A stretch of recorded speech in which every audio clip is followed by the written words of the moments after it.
Ben oui, donc j'ai été content de retrouver ces idées du père Hadzi. Et donc la traduction de l'acquittement de Dieu, tu penses qu'elle sera faite en français? Ça peut intéresser pas mal de francophones. J'ai demandé aux gens, bref, aujourd'hui j'ai traduit quelques jalons, Oui, quelques passages, mais enfin. Et il était intéressé à le faire, il a commencé à faire une traduction, mais il faut suivre avec le père Kmeid, je vais lui poser la question, parce que c'est un livre assez intéressant et consistant. Et comme tu as vu, j'ai vu, et on peut trouver beaucoup de rapprochements entre le message du Bouddha et sans qu'ils connaissent à fond oui, l'idée du Bouddha. Il l'a rencontré, il y a beaucoup d'intersections entre les deux, non? oui, oui, oui, oui. Tu penses qu'il n'avait pas étudié le bouddhisme beaucoup? Pas trop, même lui, il dit dans son livre à l'introduction que moi, je traite des religions monothéistes alors que les religions de l'Inde sont un autre domaine et que je ne connais pas à fond. Donc, Oui, d'accord, oui, oui, c'est oui. une simple rencontre en quelque sorte. Mais cet aspect, c'est important, et que même la vérité de l'absolu n'est pas une vérité figée, elle n'est pas une vérité absolue immobile, c'est une Oui. vérité qui évolue avec le temps. Ça, c'est important et c'est essentiellement bouddhiste. Oui, et puis les jaïns aussi ont toute une doctrine anekadva, c'est-à-dire la non-unité. Oui, parce Mm. qu'ils ont bien vu que si on voulait aller vers l'unité, ça paraît rassurant, insécurisant, mais en même temps, ça fiche des choses dont il y a l'unité point final. Et donc, ils ont vu le danger du fanatisme. Et depuis 25 siècles ou 30 siècles, ils parlent de anekadva, c'est-à-dire la non-unité. Donc, il faut bien comprendre ce qu'ils veulent dire par là, mais c'est quelque chose qui est assez différent. En général, l'hindouisme a C'est tendance à quoi s'excuser. la non-unité dans leur... Anikadva, oui. A c'est quoi, privatif, qu'est-ce que pratiquement, comment peut-on expliquer ça succinctement? cette non-unité. Oui, Ben, écoute, donc, je pense qu'ils ont prévu que si on s'attachait à une idée d'unité, ça voudrait dire qu'il y en a qui voudront imposer leur unité à d'autres, et en prenant comme un prétexte de totalitarisme, et qu'ils ont prévenu ça du point de vue métaphysique. Donc ça, c'est la synthèse que je fais. Maintenant, du point de vue technique, ben, ils ont remis en question le Vedanta. Enfin, ils étaient déjà avant le Vedanta, mais voilà, c'était une idée différente du Vedanta, différente de Nagarjuna aussi, je pense. Et donc, sans tomber dans le relativisme, ils ne disaient pas que tout est pareil. Au point de vue éthique, ils étaient très stricts, mais au point de vue métaphysique, ils avaient cette intuition de Anekadva. Et je pense que ça aussi, ça se rapproche du Bouddha. Hein. Si on dit qu'il n'y a pas d'unité, c'est-à-dire qu'on laisse la place pour beaucoup de vérités différentes et ça revient à une tolérance. Voilà, donc c'est mm, important. mm. Et j'avais été frappé, à un moment, j'avais lu sur donc l'islamisme et il y avait un mouvement terroriste qui s'était intitulé l'épée de l'unité. Voilà, hein, Mm. ils étaient Ouais. terroristes. Bah, justement, c'est essentiellement ça. C'est une idée assez centrale chez les takfiris, c'est-à-dire c'est les islamistes, que voilà, tawhid, l'unicité de Dieu, et que voilà, nous, on représente cette unicité qui est la seule vérité et la vérité exclusive. Oui, c'est ça, et c'est là que les ennuis commencent. Ah, et que tout ce qui est à part ça, c'est de la mécréance. Oui, Ouais, c'est essentiel, cette idée de non-unité chez les à jaïns, oui. développer, parce que c'est même à l'encontre de l'essence de l'enseignement des religions monothéistes, parce que pour eux, il y a une seule vérité, une unité de la vérité que chaque religion prétend représenter et Oui, prétend c'est ça. avoir. Donc, ils maintiennent qu'il y a une unité par derrière, mais les jaïns, ils vont plus loin.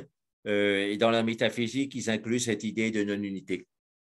les hindous, bon, ils aiment bien cette unité d'unité du Brahman, etc. Et voilà, et beaucoup de défense des hindous à l'époque moderne contre l'agression monothéiste, qu'elle était islamiste ou chrétienne, c'est de dire, mais nous, on a aussi une unité, voilà, on n'est pas que polythéiste, on a aussi une notion de l'unité, comme si c'était, il fallait ça pour pouvoir survivre, quoi, dans un milieu à dominante monothéiste. Mais au fait, les jaïns, ils ne se préoccupaient pas de ça, ils disaient, on est très bien avec la non-unité, et dans notre réflexion, on pense que la non-unité est très bien. Et par contre, chez les bouddhistes, on trouve un silence, c'est un silence plutôt. Ils n'en parlent pas essentiellement de tout ce qui est doctrine métaphysique. Oui, oui, oui. Hein, mais je pense que les jaïns, en parlant de la non-unité, voulaient justement souligner que c'était prétentieux d'affirmer une unité, et puis à partir de là, des dogmes, etc. Hein, ce qui découle de l'affirmation de l'unité, ce sont souvent des dogmes, et ce n'est pas une unité métaphysique. Et pour ça aussi, Nagarjuna était fort. Il déboulonnait les contradictions dans les métaphysiques des autres, et on lui disait, mais vous aussi, vous avez une métaphysique, une doctrine. Et il dit, non, je fais que déboulonner. Donc, je schématise un peu sa pensée, mais c'est très intéressant. Hein, et pourtant, c'est considéré comme une des doctrines principales du bouddhisme, Nagarjuna. Mais donc, il avait ce côté logique. Et ce n'était pas pour se moquer des autres qui mettaient en avant leurs contradictions, mais c'est simplement pour remettre les gens devant le silence de l'absolu. Hein, souvent, si on a un discours sur l'absolu, ça nous permet de somnoler et de ne pas chercher l'expérience, alors que si on réduit ce discours et ce côté faussement sécurisant, quoi, des assurances, comme on dit, hein, les dogmes, ce sont des assurances sur quelque chose qui, au fait, n'est pas sûr. Et donc, le fait d'accepter cette incertitude et qu'on ne connaît pas cet absolu, mais quand même d'essayer de le vivre par l'expérience, là, ça donne une attitude dynamique et qui fait sortir du cocon dogmatique. Mais justement, le point est assez frappant qui à noter chez le Père Aziz quand il dit que cessez de poursuivre Dieu.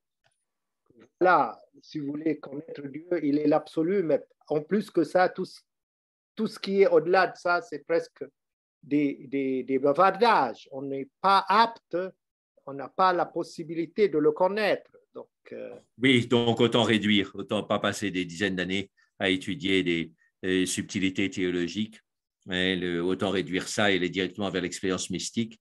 Et c'est ce que dit Tenzin Palmo, c'est ce que disait Vijayananda aussi. Et il citait souvent cette phrase du Upanishad, là d'où les mots reviennent sans l'avoir atteint, le L majuscule, c'est-à-dire l'absolu, le Brahman. Ouais. Soit. Là d'où les mots reviennent sans l'avoir atteint. Ouais. Comme si les mots étaient des petites balles de ping-pong qui arrivent sur un mur et qui repartent de l'autre côté. Ouais. Entendu. Je crois que c'est bon, mais au moins c'est un message intéressant à faire passer parce que c'est quelqu'un qui nous a quittés, mais qui a laissé un message assez consistant, assez important à méditer. Oui, alors au point de vue traduction, puisqu'on discute, est-ce que tu aurais d'autres traductions à proposer pour l'acquittement à partir du mot arabe? Parce que voilà, acquittement, c'est comme s'il avait été condamné par un tribunal. Quel tribunal? Ça Mais paraît pas très je n'ai clair. pas trouvé, c'est-à-dire tabri'a, bari, ça veut dire innocent. D'accord. Et donc, et que Dieu, il est innocent de toutes ces Oui, attributions. oui. On pourrait mettre comme sous-titre à ce moment-là, Dieu est innocent des projections humaines. C'est vraiment ça l'idée. Oui, oui. Oui, oui. Parce Que, que c'est et pour lui, projections qu'on anthropomorphiques. l'a, Oui. en quelque sorte, on l'a, on a prétendu, on l'a accusé de plusieurs choses alors qu'il est innocent de ces. Donc, le contraire d'accusation, c'est l'acquittement, non? Oui. Ou l'absolution, oui. Absoudre Dieu Oui, des il y a projections aussi humaines. absoudre, mais j'ai trouvé que c'est un peu lourd, absoudre. Oui, oui, oui. Non? J'ai vu Oui, solution, mais oui, j'ai oui, oui. trouvé un terme un peu lourd. et qui n'est Oui, pas très usuel en français, pas très physique des utilisé. racines Hein? absolues, c'est intéressant.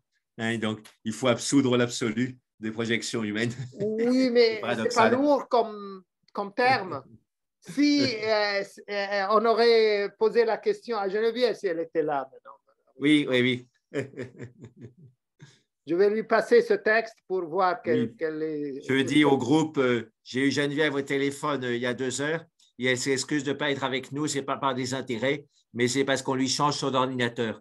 Mais Donc, la semaine prochaine, parce que j'aurai besoin d'elle, qu'elle va être, comme d'habitude, pour ma les poèmes, oui, c'est collaboratrice. ça. Est-ce qu'elle sera Oui, mais là? normalement, on doit lui donner dans les jours qui viennent. Ça fait déjà 10 jours qu'il travaille dessus, parce qu'il y avait quelques soucis à transférer toutes les données, mais ça devrait arriver, oui. Et oui. Ouais, espérons. Voilà. إذا maintenant ننتقل الآن إلى التأمل الموجه وقد أطلنا الحديث والحوار حول ما جاء في هذا العرض أفكار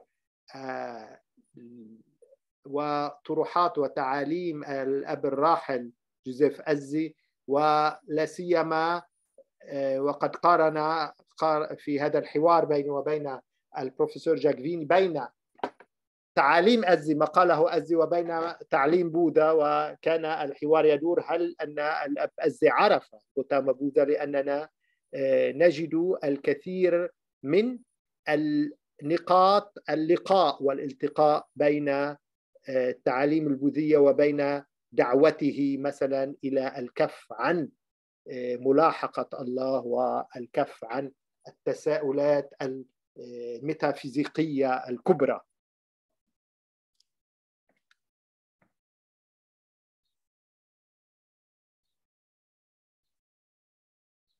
Donc voilà à toi pour commencer une méditation guidée. Oui, donc aujourd'hui, on va parler de l'étiquetage. Donc, je vous ai sorti le texte de mon livre qui, إذن اليوم تأمل هو تسمية الانفعالات وسيتلو علينا يقرأ نصا من كتابه.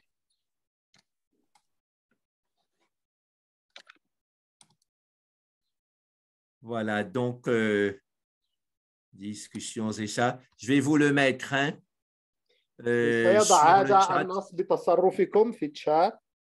يمكنكم أن تطلعوا عليه.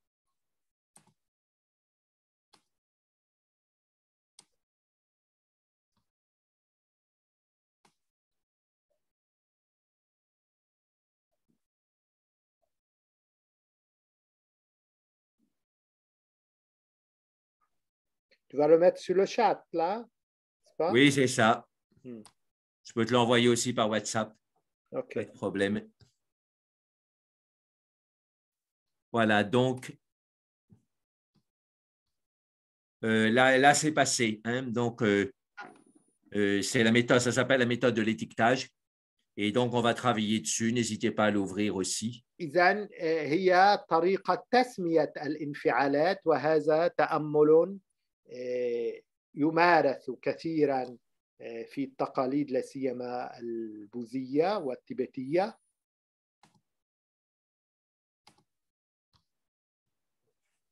Voilà, donc on en a déjà parlé et on va donc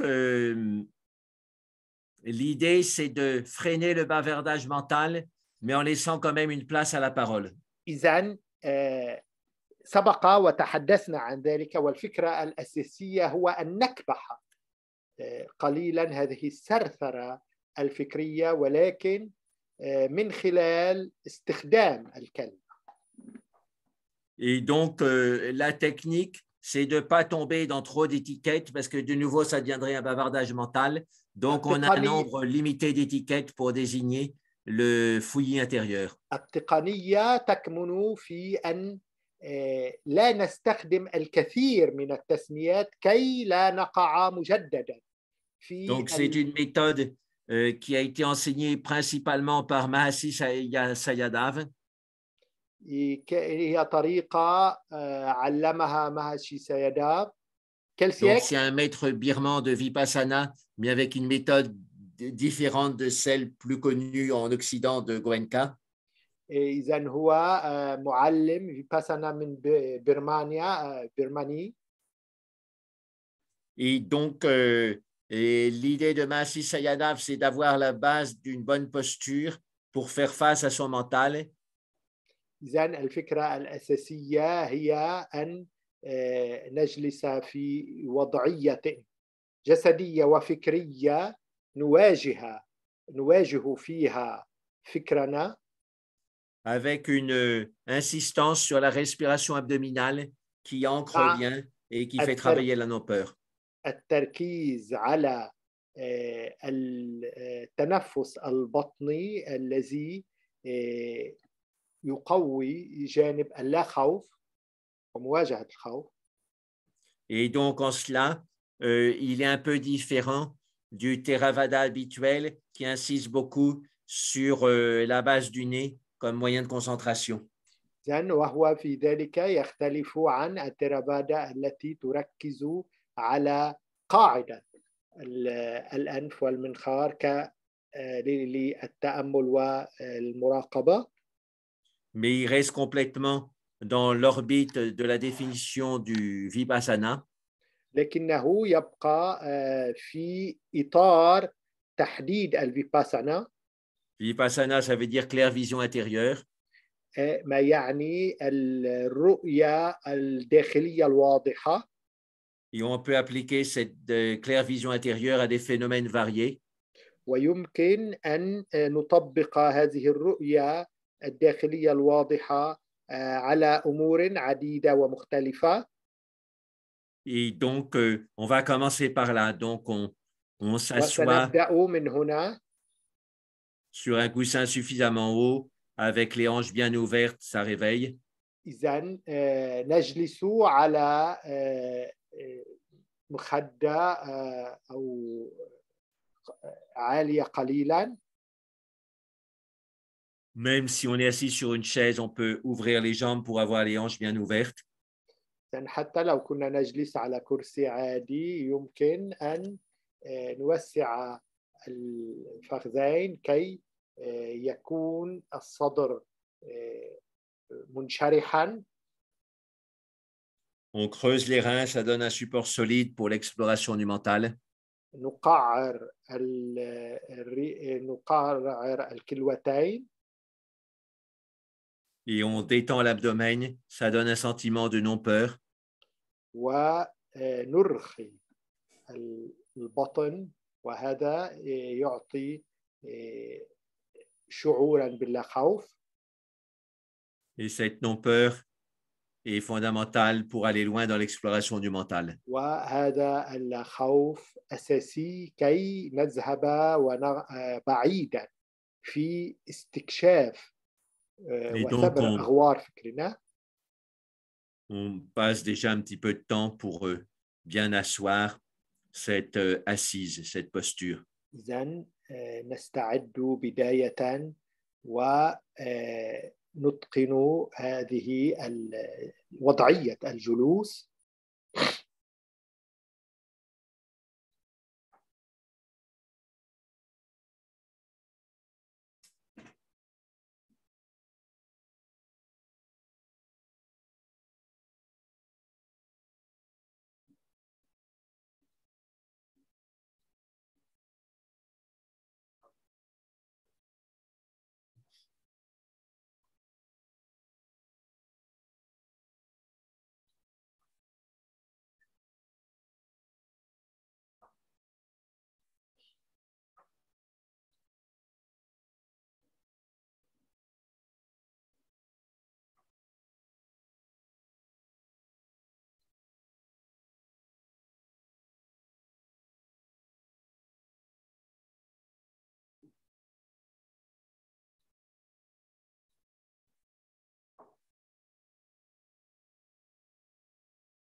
À l'intérieur même de la tradition des Ravadins, il y a une petite controverse.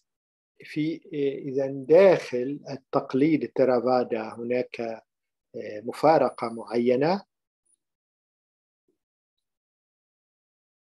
Certains disent que l'observation du souffle devient avec l'habitude tellement subtile qu'on peut facilement entrer dans la somnolence.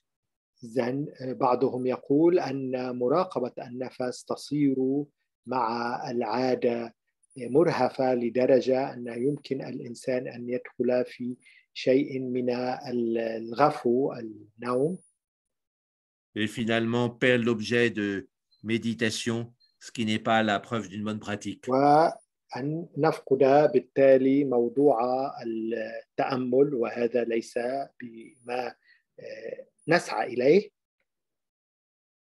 Le support du mouvement de la respiration abdominale est plus concret, plus complet. في حين أن التنفس البطني هو أقوى وأكثر كمالا.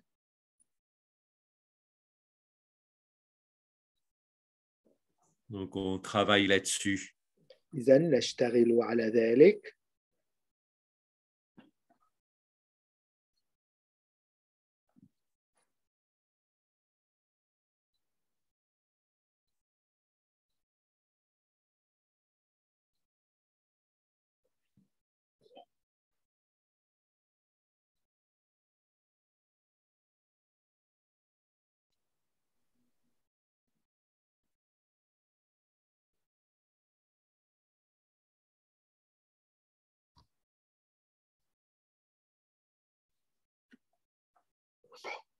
Une image qui me vient à l'instant à l'esprit est la suivante. إذا صورة تخطر لي الآن هي التالية. Notre agitation mentale crée des éclaboussures plein de petites gouttelettes d'eau qui tombent vers la zone de l'abdomen. إذا هيجان الفكري يخلق إذا قطرات من الماء تسقط نحو البطن من أعلى. Et à ce moment-là, la respiration abdominale correspond à un soufflet. وعندها فإن التنفس البطني وكأنه نفخ ما. Oui, c'est ces machines dans les toilettes modernes qui souffrent très fort de l'air et qui vous sèchent les mains en 10 secondes. تماما مثل هذه الآلات الحديثة في الحمامات قرب المغاسل حيث يتم تجفيف اليد وتنشيفها بالهواء القوي. Et ce que sèche, entre guillemets, notre respiration abdominale, وما ينشف ويجفف تنفسنا البطني ce sont les éclaboussures de notre agitation mentale. هي هذه الأفكار وهذا الهيجان الفكري. On peut pratiquer pendant quelques minutes avec cette image. يمكن أن نتابع الممارسة لدقائق قليلة مستخدمين هذه الصورة.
Maintenant, on commence l'étiquetage proprement dit. Donc, on va aborder les étiquettes. إذن الآن نبدأ تسمية الانفعالات. نضع اتيكيت يعني على كل انفعال. Déjà, donc, et proposer des étiquettes et ensuite essayer de comprendre comment ça marche. نبدأ بداية أن نقترح بعض الاتيكيت بعض التسميات ثم نشرح كيف تتم عملية التسمية. Donc, le Bouddha propose comme étiquette ce qui se passe dans notre corps au point de vue respiratoire. إذن البوذا يقترح كتسمية ما الذي يحصل بداخلنا من ناحية التنفس. Donc, il explique très clairement que quand le moine a une respiration longue, il se dit j'ai une respiration longue et vice-versa. يقول بوضوح عندما يكون الممارس التأمل عنده تنفس عميق يقول هذا المتأمل عندي تنفس عميق وطويل. Et donc, la base de la méthode est très simple. Il y a des phénomènes qui se passent toujours un peu différents. إذن قاعدة هذه الطريقة بسيطة جدا. هناك أمور تحدث تختلف عن بعضها. Et on dit qu'il se passe. ونقول أن هذا الأمر أو ذاك يحصل. Donc, on peut commencer l'étiquetage en disant quel type de souffle on a. Ça peut être agité, calme, ce genre d'étiquette. بتحديد نوع التنفس الذي نتنفسه، هل هو تنفس عميق أم تنفس سطحي، هل هو طويل أم قصير.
Maintenant, donc, le Bouddha a donné des grilles pour étiqueter les phénomènes mentaux.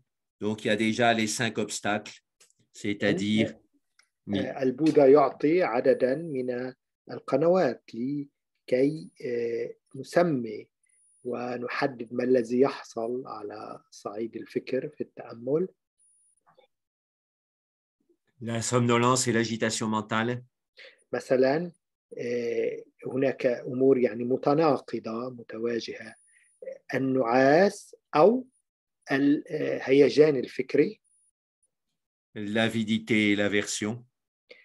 الطمع أو الكراهية النفور. Et pour tout compliquer, le doute. وكي نعقد كل هذه الأمور الشك. Et donc, on peut déjà s'observer et on verra qu'on voit apparaître très souvent, c'est un de ces 5 obstacles. Et à ce moment-là, on le dit le plus rapidement possible. Dès qu'on sent que c'est de l'aversion, on dit aversion, etc. نراقب هذه الأمور وسنجد أن واحدة من هذه العوائق ستظهر.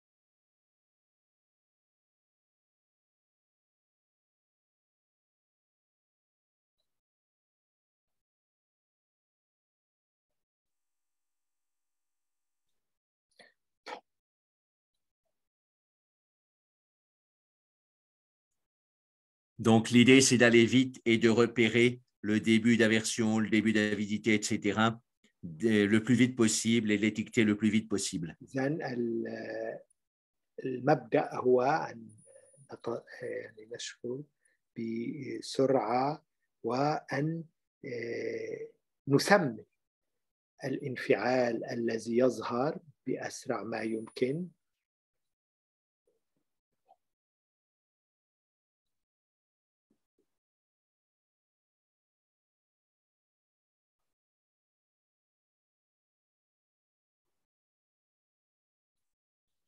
Pour faire un peu d'humour noir, on pourrait rapprocher ça de la politique du zéro Covid par le gouvernement chinois. يمكن أن تقارن ذلك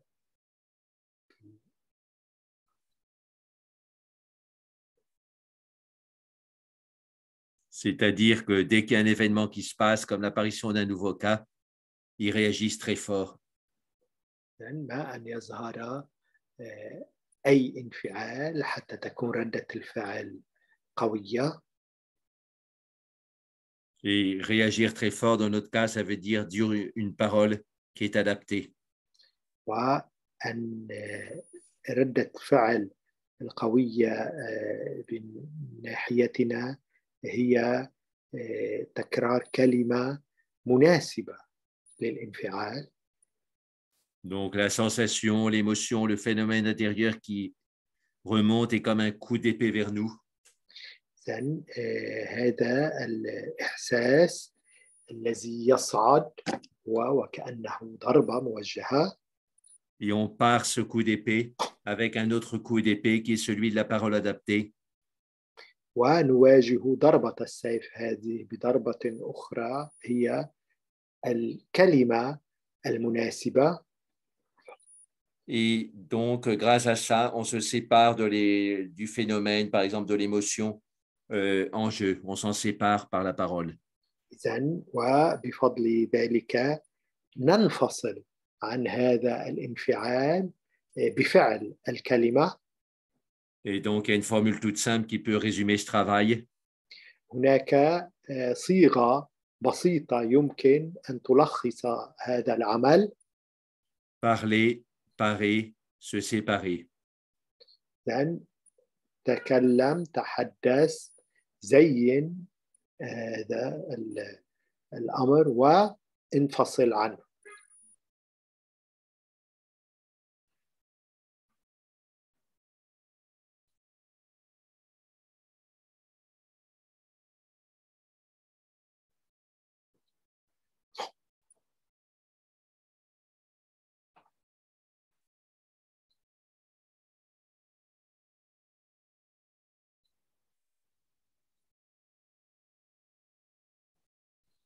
Si on oscille entre deux sentiments contradictoires, ne pas hésiter à dire l'un et l'autre en alternance quand ils remontent. إذن باتجاه انفعالين، شعورين متناقضين، لا تتردد بأن تكرر اسم هذا أو ذاك عندما يصعد هذا الانفعال أو ذاك.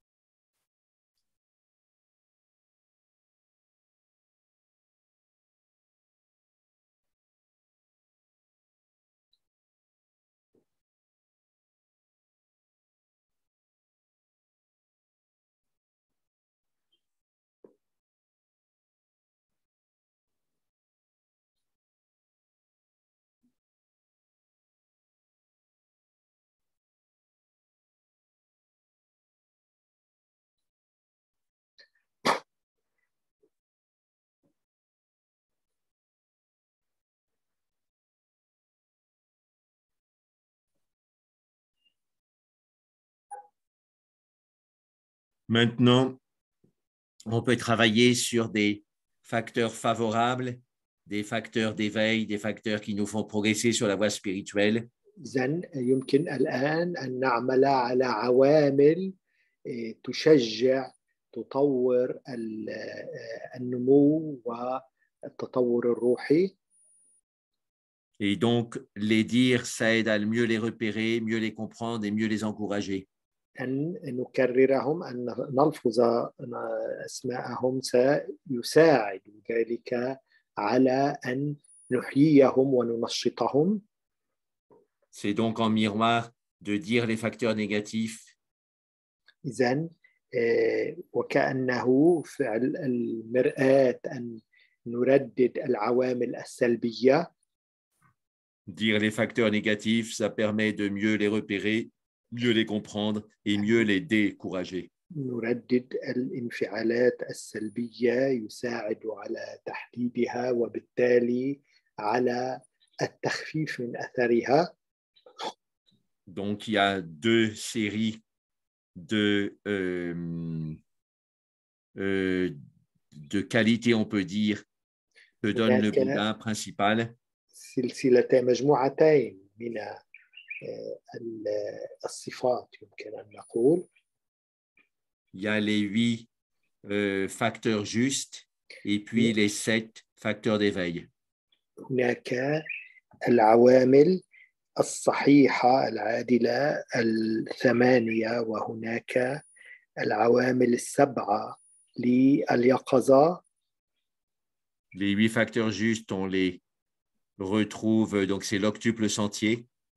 العوامل الصحيحة 8 هي الطريق ذو 8 شعب. Et donc, vous trouverez sur l'Internet non seulement la liste, mais des commentaires qui, en général, aident à approfondir ces 8 facteurs justes. تجدون على الإنترنت ليس فقط لائحة هذه العوامل بل C'est comme le point de vue, oui, le point de vue juste, l'attention juste. ما يساعد على تنميتها. L'effort juste, l'absorption juste. المجهود الصحيح، التمثل الصحيح وغير ذلك. Voilà, et dans les 7 facteurs d'éveil, vous avez la joie, le courage. وعوامل اليقظة عندكم الفرح، الشجاعة وغير ذلك. La persévérance. المواظبة. Et donc, vous repérez donc ces facteurs et quand vous voyez qu'ils ressortent, vous leur mettez, vous le dites, vous mettez l'étiquette. تحددون هذه العوامل وعندما تخرج تسمون كل عامل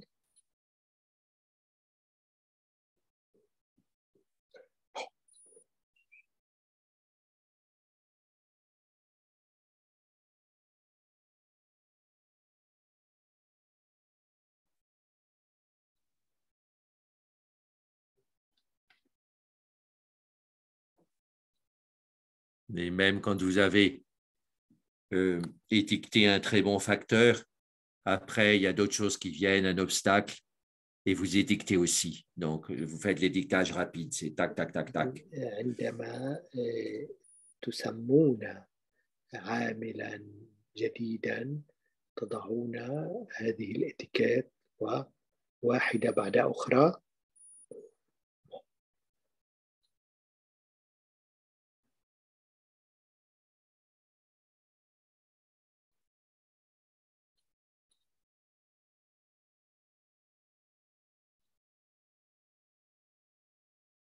Donc, faites attention à ne pas tomber dans la dispersion en donnant trop d'étiquettes.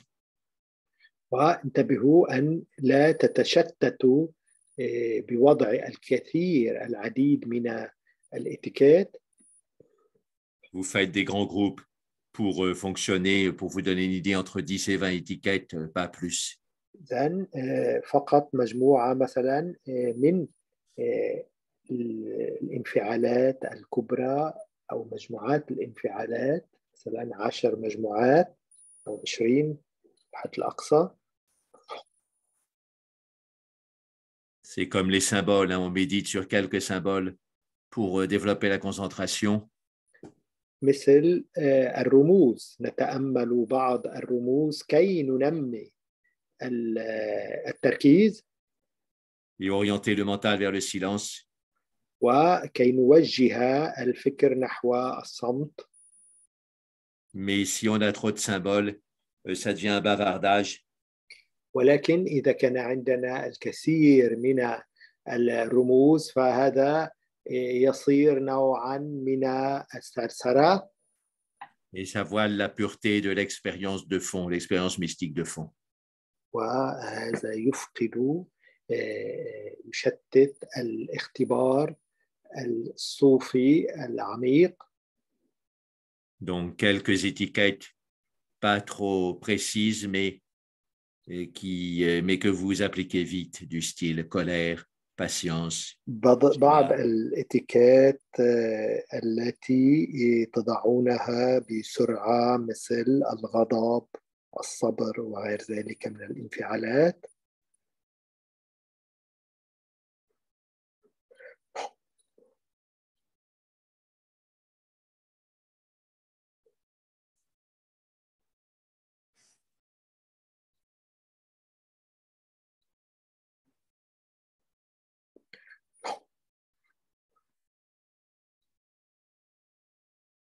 C'est intéressant de voir qu'en français, parole et paralysé, c'est les mêmes consonnes.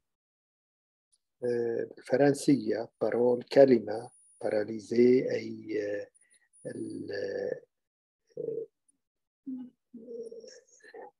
الإعاقة عندما يكون الإنسان لا يستطيع أن يتحرك.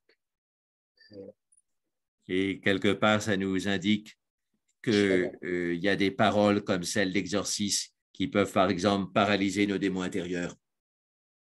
بعض الكلمات يمكن أن تجمد تشل بعض الشياطين الداخلية. Si, par exemple, quand la peur remonte, on étiquette de façon ferme peur, la peur diminue de moitié. لأن عندما يصعد انفعال الخوف مثلا ونردد كلمة خوف فهذا يخفف نصف الخوف. Et Mahasi Sayadaw insiste sur le fait que l'étiquetage marche aussi pour diminuer la douleur grandement.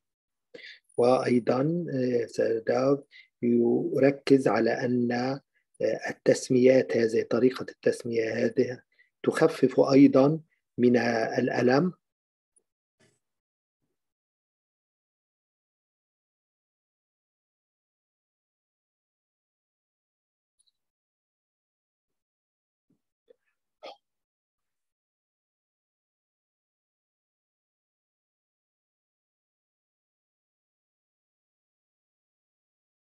Donc, j'y pense, hein, si vous cherchez sur l'Internet, étiquetage, c'est peut-être pas facile de trouver.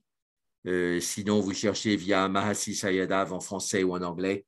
Et là, vous trouverez des choses sur cette méthode, parce qu'étiquetage, c'est un terme un peu général. Je ne sais pas si ça paraîtra facilement sur l'Internet. يمكن أن تبحثوا على الإنترنت اسم مع سيداو فتجدون شروحات لهذه الطريقة في التأمل.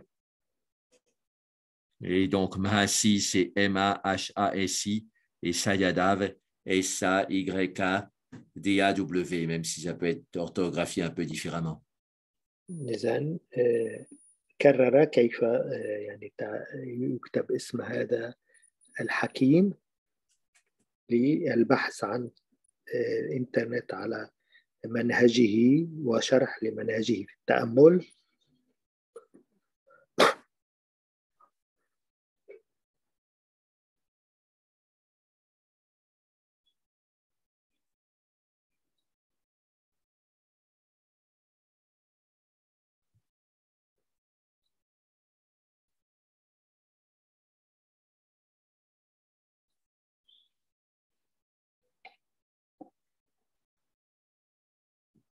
La logique de cette méthode est assez facile à comprendre.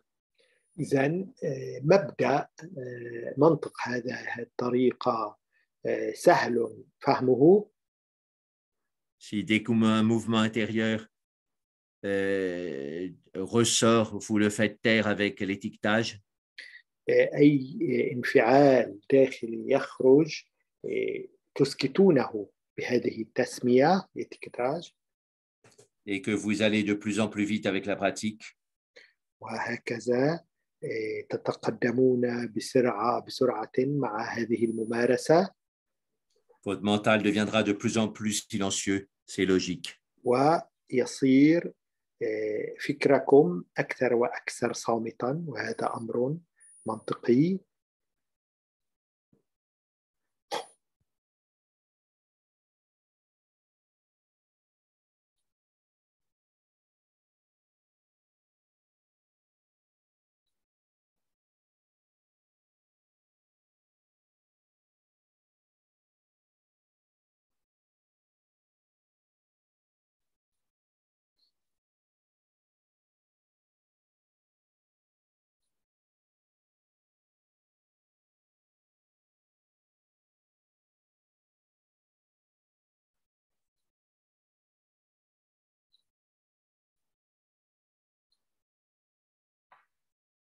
On revient à cet étiquetage pour mettre نعود de l'ordre dans le fouillis, cafouillis du mental.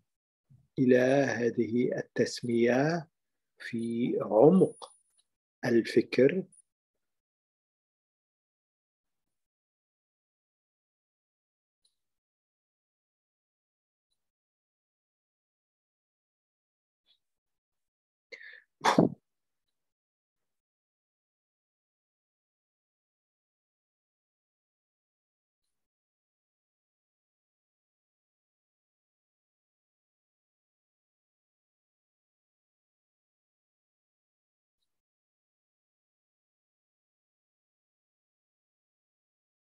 C'est vraiment mettre de l'ordre dans sa cuisine. إنه فعلا إعادة تنظيم هذا المطبخ الفكري. Dans un même placard de la cuisine, vous mettez tous les plats qui soient de plastique ou d'autres substances et de différentes كان formes et de différentes واحدة couleurs. من المطبخ تضعون كل الصحون، أكانت صحون من بلاستيك أو صحون من مواد أخرى كالسيراميك وغيره. De même, s'il y a une émotion qui remonte, qui ressemble à de la colère, on dit immédiatement colère. وبطريقة عينها إذا انفعال ما صعد مثل الغضب نقول بسرعة إنه غضب. Et on ne se perd pas comme on fait d'habitude avec qui a causé cette colère, etc. ولا نفقد نضيع بالتساؤل من الذي سبب هذا الغضب غير ذلك. Et on ne cherche pas à savoir non plus les nuances, c'est-à-dire est-ce que c'est plutôt de la fureur, de l'irritation, de l'énervement. ولا نبحث أيضا كي نحدد الاختلافات الصغيرة إذا كان ذلك نوع من التأفف أو الانزعاج أو الغيظ. On met juste l'étiquette colère et tout de suite après, on sent ce qui vient ailleurs dans le corps et l'esprit pour remettre une autre étiquette. نضع فقط اتكات الغضب ثم ننصرف إلى مراقبة انفعالات أخرى وأحاسيس في الجسد.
Oui, c'est bon. Voilà, donc maintenant, On va faire le aum final. والآن نختم بالأوم النهائي.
Voilà, donc si vous avez des observations, des expériences à échanger, c'est le moment.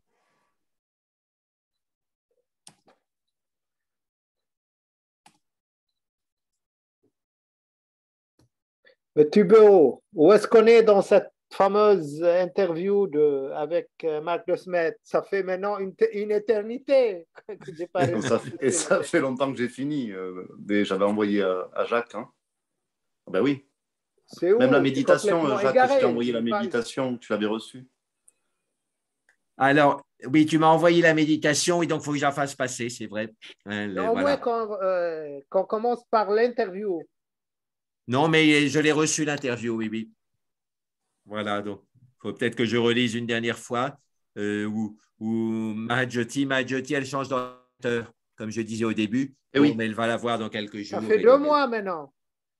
Oui, elle est en vacances, elle dort beaucoup et elle range plein d'affaires chez elle, ce qu'elle n'avait pas le temps de faire à cause de tous ses travaux avec nous et avec l'ordinateur.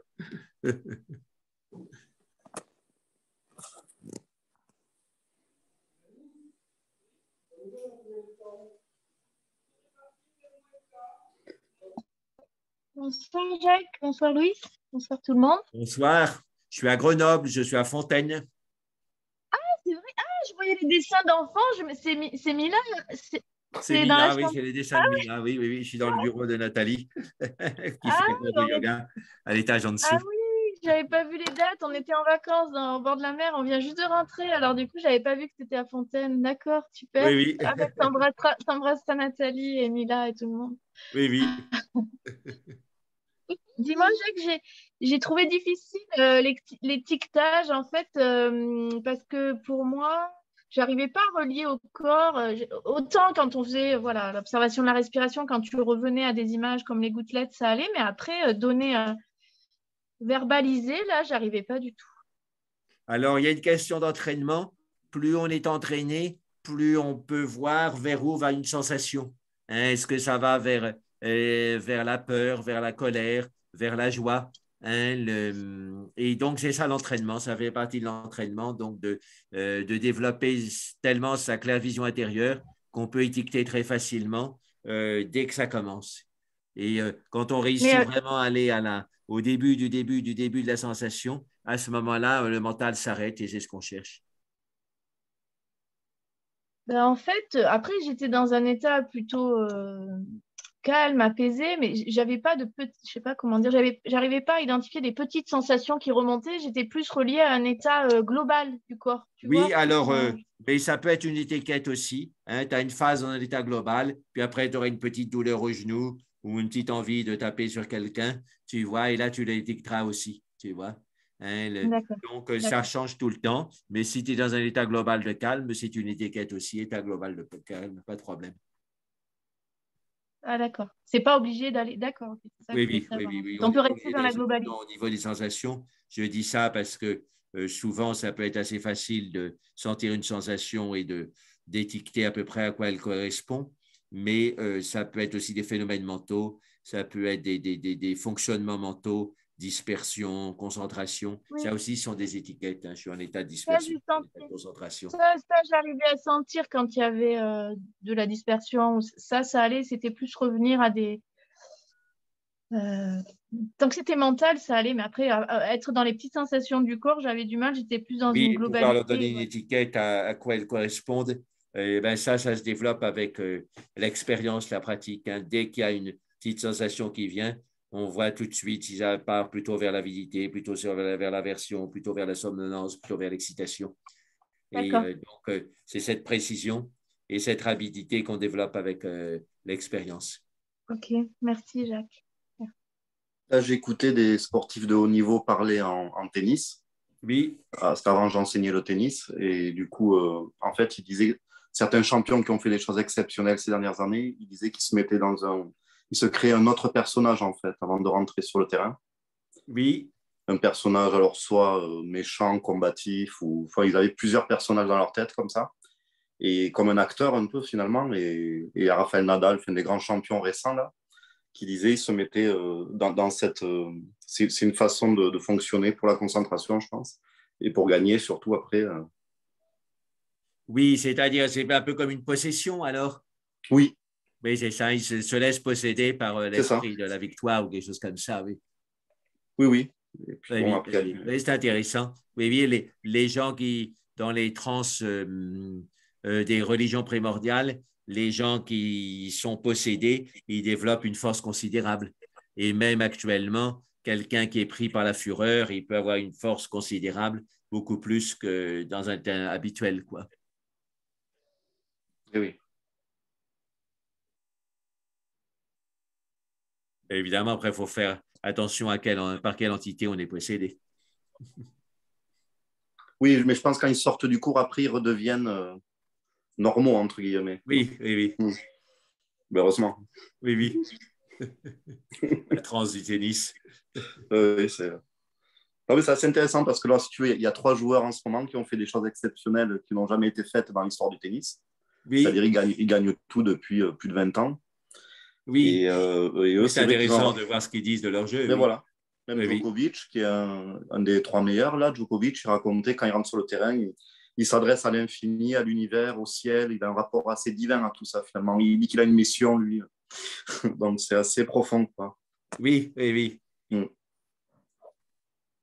Dans la méditation, c'est un peu la même démarche, après, je Oui, pense. ben, c'est ça, quand on se relie à l'unité, on développe une intuition qui est juste parce que justement, elle est en lien avec l'unité. Et oui, il y a un lien avec le travail de méditation et la recherche de l'action juste via la méditation. Je connaissais une pianiste qui semble, elle a eu pas mal de succès. Et elle disait voilà, que sa grande méditation quand elle jouait, c'était d'être un canal, quoi, voilà, de laisser tomber son ego et puis d'être un canal. Alors, évidemment, elle avait la technique aussi, bien sûr. Tout ça, c'est pas possible sans technique, mais en étant un canal, il y a quelque chose de plus qui passe que la technique et on sent la différence en général. Ceux qui connaissent bien la musique, ils sentent la différence si quelqu'un est juste dans la technique ou est le canal de quelque chose.